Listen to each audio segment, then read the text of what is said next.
So first off, if you haven't heard the news, it's all over the internet. Basically, Apple has announced that it's officially releasing full app versions of Logic Pro and Final Cut Pro for the iPad. It won't be released until May 23rd. We're gonna look through some of the features and things that they announced with the announcement of having the full app on the iPad, specifically to Logic Pro, because that's what we do here on this channel. But it's not out yet, so when it comes out, maybe, you know, opinions will change. So let's dive into it. So let's take a look at the Apple website.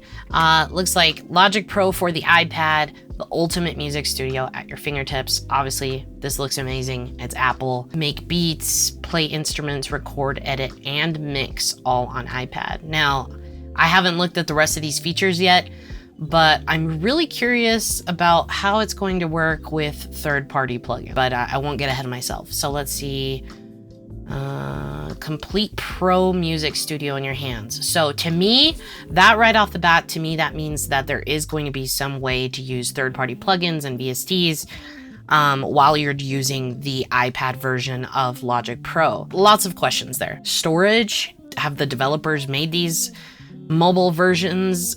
Is there going to be additional cost associated with that? Then pay $4.99 a month or $50 annually. Okay, this right off the bat is giving me a little bit of deja vu with like the whole Wave situation. So I haven't watched the film on it. I haven't looked at the rest of this website, but just with this alone, it's making me think, as a professional, as someone who has a home studio, why would I be trying to make full-on productions on my iPad? And why would I do that for an additional cost? And potentially other costs, because we haven't talked about third-party plugins yet. So those are my initial hesitancies with this. However, it's still pretty cool, the fact that it's compatible on the iPad. I'm sure that there are gonna be some cool ways to kind of help with workflow and stuff like that, but those are my biggest questions right off the bat. Okay, this is interesting. This is kind of giving me Ableton vibes.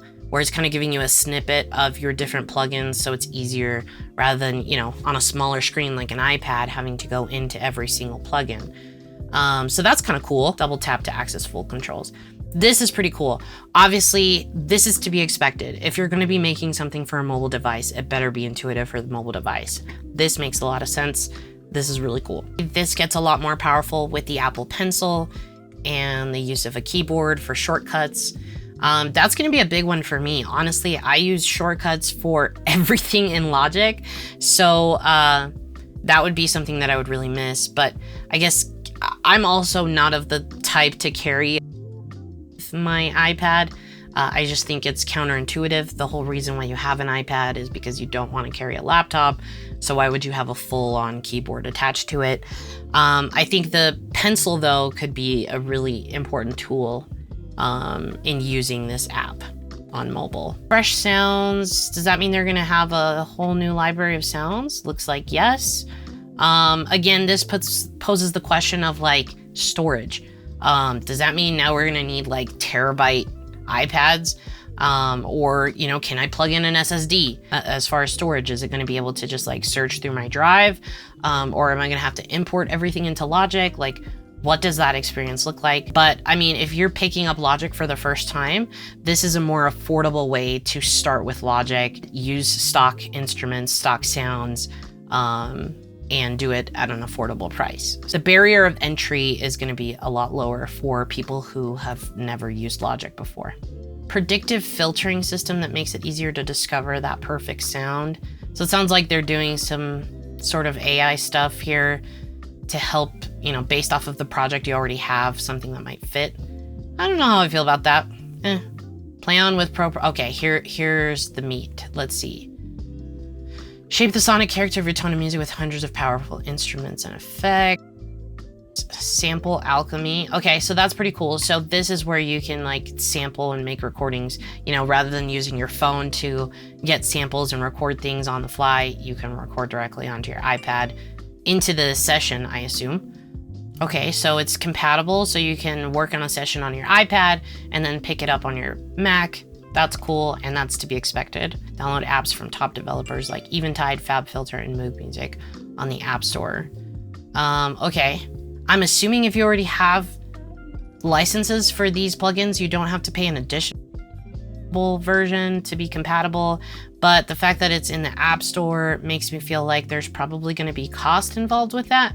So it'll only work on iPads that have the A12 chip or higher.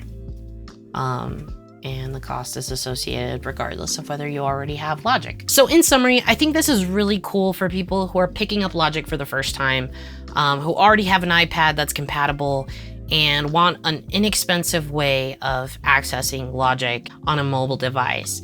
However, I think that's really the only audience that this is for. I don't think that this is for people like me or people who are actually in the studio when they're producing, or, you know, already work off of a laptop. I think the majority of people who are working in a studio, either they're tied to their desktop and that's what they use, but it's actually more common for people to have MacBook Pros, and that's already pretty portable. So I don't truly understand the hype behind, you know, my iPad can do this stuff. Let's be real, who's mixing on an airplane? Like, so I don't know. I think maybe if you want to get a quick idea out really quickly, I really think that this direction and this whole branch of Logic Pro is really to reduce the barrier of entry for people who want to start producing music, for the casual music producer or the curious music producer.